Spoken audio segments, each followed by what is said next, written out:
As Minister for Energy and Green Transition, currently my vision is simple.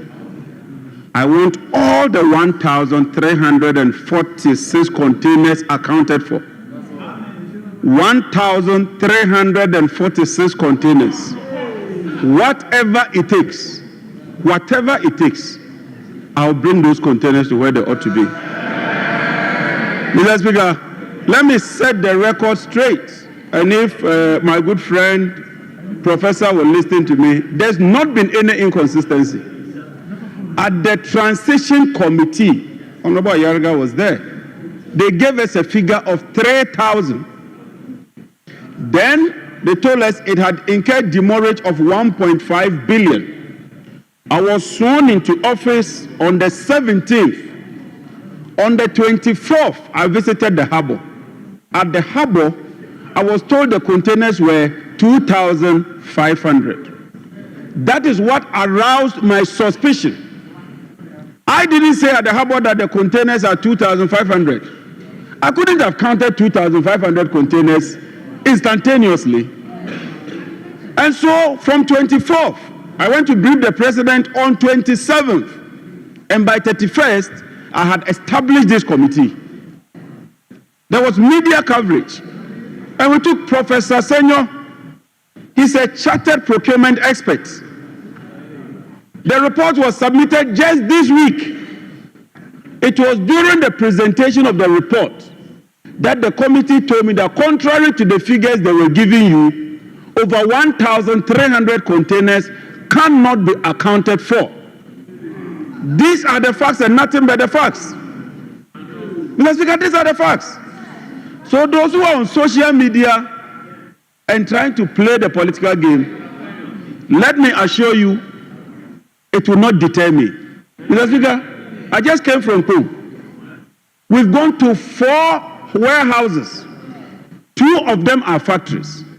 And what they've been doing over the years is that they buy these containers with brand new aluminum cables and then melt them into aluminum rods and export them. Today, I encourage everybody to watch the television sets. You will see the cables, brand new cables, being put into the furnace, being melted and converted to rods. Mr. Speaker, yesterday, when President Mahama called me, his message was simple. Jinapo, you have my full backing, go the full throttle. And that is exactly what we are doing. We've already arrested some Chinese nationals. We are on the trail of some Indian nationals who have bolted.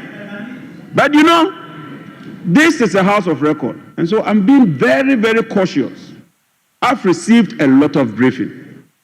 And I'm getting to know those who are behind it. This has been going on for years.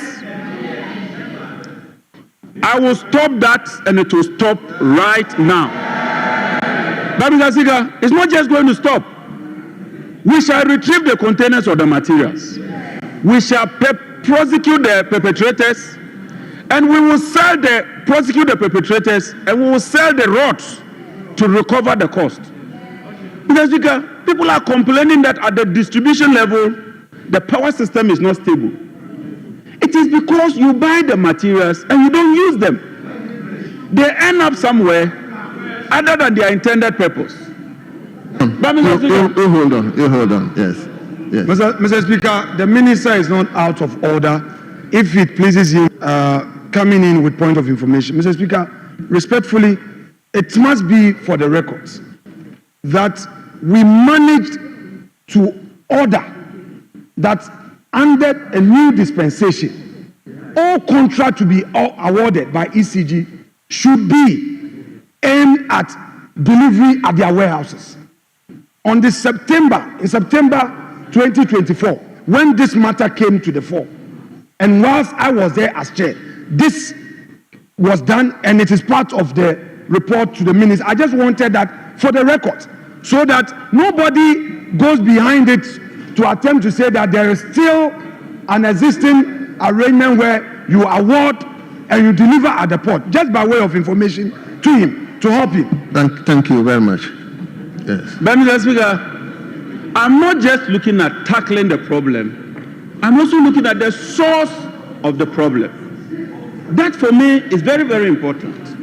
Mr. Speaker, and with your permission, I'll tender in the committee's report so that everybody can read it. I'll tender it in. Mr. Speaker, if you go to the tables, for instance, in year 2023, their approved planned procurement was 935 million. That's less than 1 billion. By the end of the year, they had procured 8.3 billion. 7.3 billion more than their budget could accommodate. And so you had so many containers arriving at the port. So many containers arriving at the port, they are not able to clear, and that gives way for these things. Mr. Speaker, 2024, their budget was 1.3 billion for procurement. They ended up procuring 8.2 billion. That is the source of the problem. And I hold the view that whoever was responsible and the MD approving, Mr. Speaker, it's even worrying. If you look at the procurement, the MD has a threshold of $1 million. A day, they sign 20 contracts, all of them 900, 900, 900, 900. These are the key issues that I am focusing on. And so let me tell those politicians, and excuse my language, Mr. Speaker, I believe that some of the criminals are part of it. On social media and trying to muddy the waters. Your days are numbered. Mr. Speaker, the containers have serial numbers. They are received at the port. They are entered into a document. There's a manifest for it. Before they move on, somebody has to sign for it. It has to go through an agent. It has to get to a destination.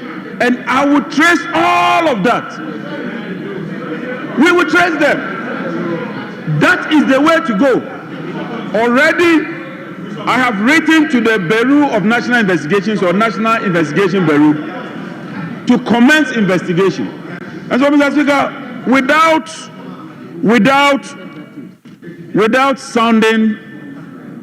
without arguing too much, Mr. Speaker, with your permission, I will tender in the report.